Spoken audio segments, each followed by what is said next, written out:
Chestnuts roasting on an open fire. Jack Frost nipping at you. Hello, welcome to the Wild Reviewer, and welcome to day 5 of 25 Wild Christmas Review Days. Today we are touching upon the final Rankin Bass story I've watched for this series.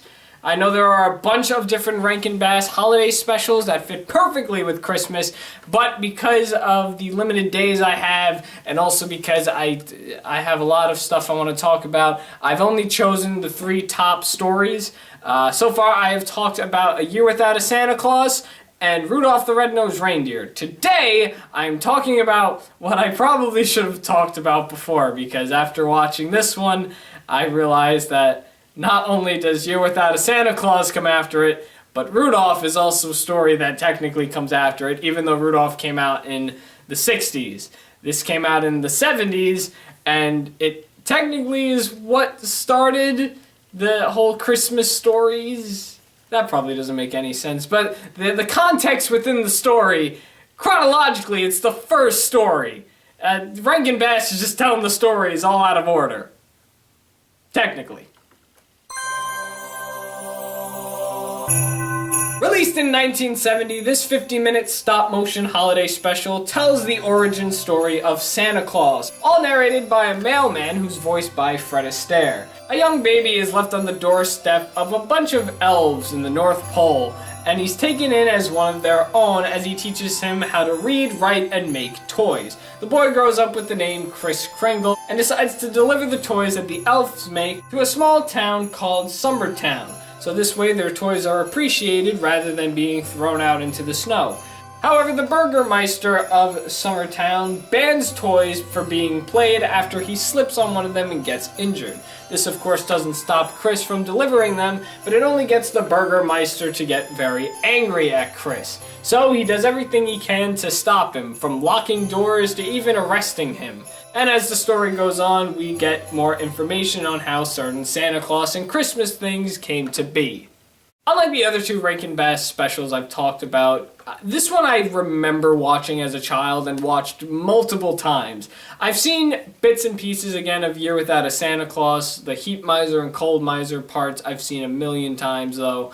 And the day that I talked about Rudolph was the first legitimate day I watched it in full. For this special, this is probably the 8th time I've seen it. I haven't seen it a lot, but definitely when I was little I watched this numerous times. Though I kind of forgot a few things were part of this special. Like, for some reason, I think I might have accidentally gotten Rudolph and Santa mixed up, because I remember this snow monster in Santa Claus is Coming to Town, but there was a warlock in Santa Claus, and the snow monster that I remember seeing was in Rudolph. So I might have accidentally gotten the characters mixed up, only because from all those years of kind of staying away from these specials, I saw the characters, but I would mix them up with the stories. Also, there's one part in this special, Chris's eyes just go full blue. Like, that kind of creeped me out a little bit. The one thing that I definitely laughed at, there were a few parts I laughed at because I just found them funny, but the one part I definitely couldn't stop laughing over, there was a part where Jess, who's later named Mrs. Claus,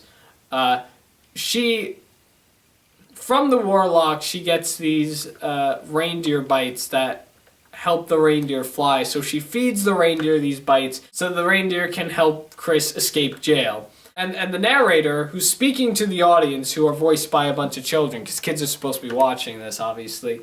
It's a children's program. They make comments about the reindeer, and they all say the reindeer's names.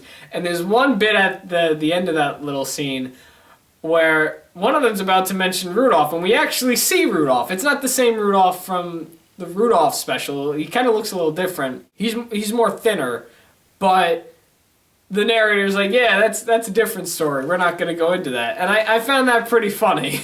And then I remembered that, yeah, the Rudolph story was already kind of told at this point, but chronologically, this is the first Christmas story that should really be told. Rudolph is like another story that you could focus on. But it's funnier because for those who have seen the Rudolph special before this one, they know the Rudolph story and they know everything that happens. So I found that funny that they kind of brought that up again, but at the same time they're kind of ignoring it. Like, yeah, that's something we're not going to talk about now because that's a whole nother 50 minutes worth of storytelling.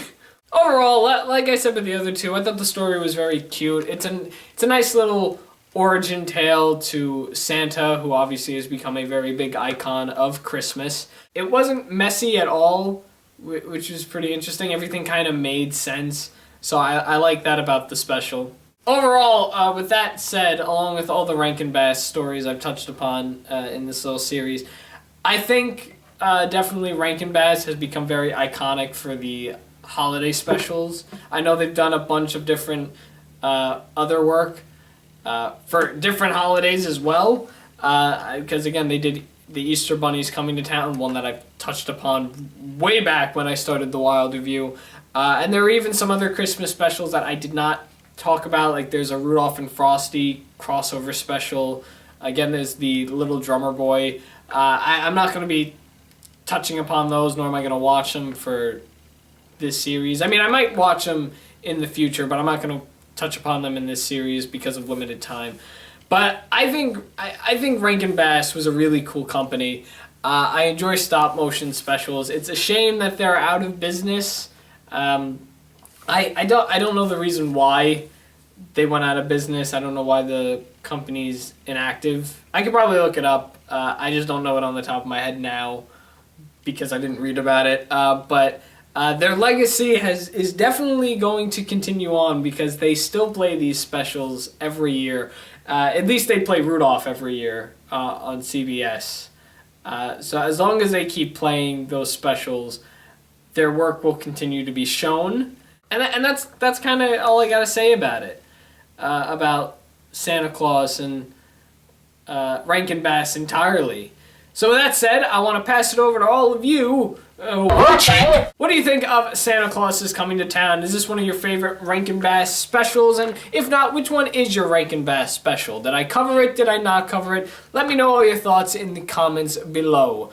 That's it for day 5 of 25 Wild Christmas Review Days. Join me tomorrow for day 6, where we're going to touch upon another Santa Claus story, only this one involves killing him. Thanks for watching The Wild Review on The Wild Reviewer, and you just saw me review a thing.